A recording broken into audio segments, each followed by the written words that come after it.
नमस्कार, मेरा नाम है डॉक्टर श्रीकांत मोहता।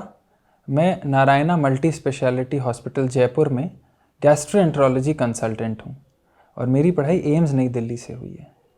आज हम बात करेंगे एक बीमारी के बारे में जो कि है इरिटेबल बाउल सिंड्रोम या IBS।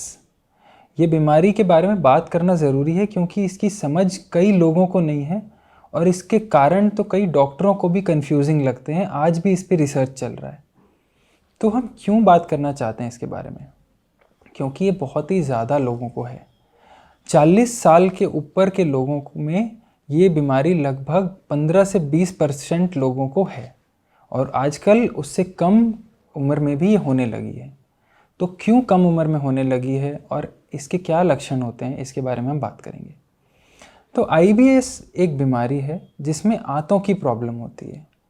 इसमें क्या प्रॉब्लम लेकर मरीज़ आता है हमारे पास, वो है पेट फूल जाना, पेट में गैस बनना, खाने के बाद पेट में दर्द होना या पूरे दिन हल्का हल्का दर्द रहना। और इसके साथ ही साथ पेशेंट को लैट्रिन में भी प्रॉब्लम होती है। लैट्रिन में दोनों टाइप के प्रॉब्लम हो सकते हैं। कुछ लोगों को पतले दस्त होते हैं या वो 4 से 5 बार रोज़ लैट्रिन जाते हैं। कुछ लोगों को कब्जियत होती है। भारतीय देश में जो IBS है उनमें कब्जियत वाली प्रॉब्लम ज़्यादा है और साथ ही साथ उनको पेट टाइट होना, गैस बनना और पेट में दर्द होना, ये प्रॉब्लम ज़्यादा होती है। तो इसके साथ साथ हमें क्या प्रॉब्लम्स के बारे में सोचना चाहिए वो मैं बताऊंगा अभी। IBS क्यों होता है? IBS होने के कारण होते हैं 3 या 4 और मैंने बताया इस पे आज भी रिसर्च चल रहा है। लोगों को अभी भी ठीक से समझ नहीं आया है कि IBS क्यों होता है। बट इसके मुख्य कारण है, आंतें जो हमारी होती है एक लंबी पाइप की तरह होती है 6 से 7 मीटर की पेट में। तो उनको चलाने के लिए, खाने को एक जगह से दूसरी जगह पहुंचाने के लिए कुछ नसें होती है जो उसमें करंट देती है ताकि वो खाना आगे बढ़े। वो करंट जब ठीक से नहीं जाता या हाइपर एक्टिव हो जाता है तो पेट की जो आंतें हैं उसमें दर्द होने लगता है। ये IBS में विसरल हाइपर सेंसिटिविटी का नाम है इसका और ये मुख्य कारण समझा जाता है आज के टाइम पे। बट इसके अलावा और कारण हैं, जैसे कि कोई पेट में या शरीर में इन्फेक्शन होने के बाद। कई लोग हैं जिनको पता होगा पतले दस्त या फूड पॉइजनिंग जिसको हम कहते हैं, फूड पॉइजनिंग के बाद वो कहेंगे डॉक्टर साहब अभी पेट में गैस चल ही रही है या मैं ठीक नहीं रहता हूँ, आते आजकल ठीक से नहीं काम कर रही। तो ये 3 से 6 महीने तक इन्फेक्शन के बाद होता है।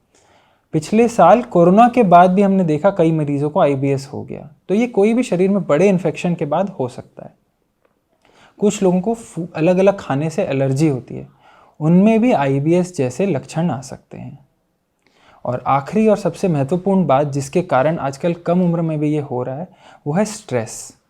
जैसे आपकी नसों में खिंचाव होगा अगर आपको स्ट्रेस ज़्यादा रहेगा या काम आप ज़्यादा करेंगे, स्ट्रेसफुल काम करेंगे, तो पेट की नसों पे भी इसका असर पड़ता है।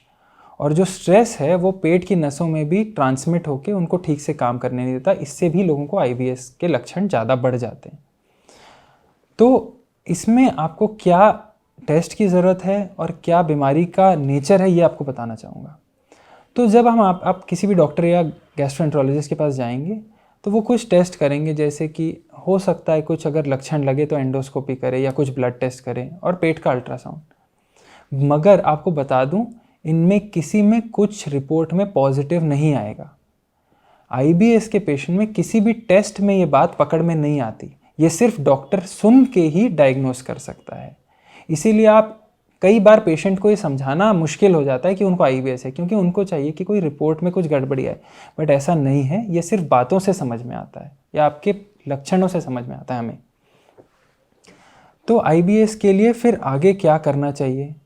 अगर IBS किसी टेस्ट में नहीं आता तो क्या ये आगे कोई प्रॉब्लम भी करता है कि नहीं?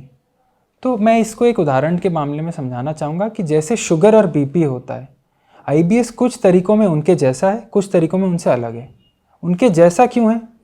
एक आदमी को अगर शुगर या BP हो गया तो लगभग वो लाइफ लॉन्ग चलती है, हमेशा के लिए चलती है और उसकी दवाइयाँ, कई लोगों को दवाइयों के बिना ठीक हो जाती है, कंट्रोल में रहती है, ठीक नहीं होती मगर जड़ से नहीं जाती है ये बीमारियाँ। उसी तरह IBS है। एक बार आपको IBS हो गया, कुछ लोगों में तो कुछ सालों में ये ठीक हो जाती है, बट ये लाइफ लॉन्ग चीज़ है, 10 से 15 साल तक भी चल सकती है, ये समझना ज़रूरी है। बट किस तरीके से ये डायबिटीज़ और ब्लड प्रेशर से अलग है वो भी समझना ज़रूरी है। शुगर और बीपी के पेशेंट को ज़्यादातर रोज़ कोई प्रॉब्लम नहीं होती है, वो सिर्फ रिपोर्ट में ये बीमारियाँ आती है और वो दवाइयाँ लेते रहते हैं। बट इन बीमारियों के लंबे टाइम में बड़े प्रॉब्लम होते हैं। ये किडनी ख़राब करते हैं, आपकी आंखें ख़राब करती है, हार्ट में भी प्रॉब्लम देती है। IBS बिल्कुल विपरीत है, उससे आपको रोज़ प्रॉब्लम होगा या महीने में 10 से 15 दिन प्रॉब्लम होगा, रोज़ पेट में दर्द रहेगा, लैट्रिन ठीक नहीं होगी, तो आप रोज़ परेशान रहते हैं। मगर ये लंबे टाइम में आंतों को कोई नुकसान नहीं पहुंचाता है या कोई बड़ी बीमारी का जड़ नहीं लेता है। ये बात समझना ज़रूरी है, क्योंकि जो हमारे पास दवाइयाँ हैं IBS को, उसको जड़ से मिटाने की दवाइयाँ आज तक दुनिया में कहीं नहीं बनी हैं। इनको कंट्रोल करने की दवाइयाँ हैं। आपको अगर दस्त लगते हैं तो हमारे पास उसके लिए दवाइयाँ हैं, पेट में गैस या पेट टाइट होता है उसके लिए दवाइयाँ हैं। ये बताना क्यों ज़रूरी है, क्योंकि IBS के पेशेंट परेशान हो जाते हैं, वो हर समय डॉक्टर बदलते रहते हैं, बट ये ठीक नहीं है। आप डॉक्टर को 3 से 4 बार का मौका दें, क्योंकि दवाइयों का अलग अलग कॉम्बिनेशन ट्राई करना पड़ता है। IBS के पेशेंट में वो बड़े कॉम्प्लेक्स पेशेंट होते हैं, तो अलग अलग कॉम्बिनेशन में किसी को कोई दवाई सूट करती है, किसी को कोई दवाई। तो अगर IBS आपको परेशान कर रहा है काफ़ी सालों से, तो एक डॉक्टर को 3-4 बार का मौका दें, ताकि सही कॉम्बिनेशन आपको फिट बैठ सके और वो समझ पाए किस चीज़ से आपको सचमुच में प्रॉब्लम हो रही है। और IBS में खाने पीने में परहेज़ रखना थोड़ा सा ज़रूरी है। कुछ खाने होते हैं जिनमें गैस ज़्यादा बनता है, इसकी बड़ी लंबी लिस्ट है और इनको हाई फॉडमैप फूड कहते हैं। तो आपको कुछ चीज़ों को खाना कम करना पड़ेगा, बट ये लिस्ट इतनी लंबी है कि यहाँ मैं नहीं बता सकता उस चीज़ को। बट जो मैं बताऊँगा कि हर आदमी का पेट फिर से अलग होता है, तो आपको ये ध्यान रखना है मुझे किस चीज़ से प्रॉब्लम हो रही है। अगर वो चीज़ से आप प्रॉब्लम पकड़ सकेंगे तो वो कम करने से आपका IBS के सिम्टम्स ठीक हो जाएंगे या कम हो जाएंगे।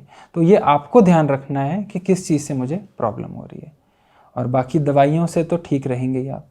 बस इतना ही बताना चाहता था। शुक्रिया।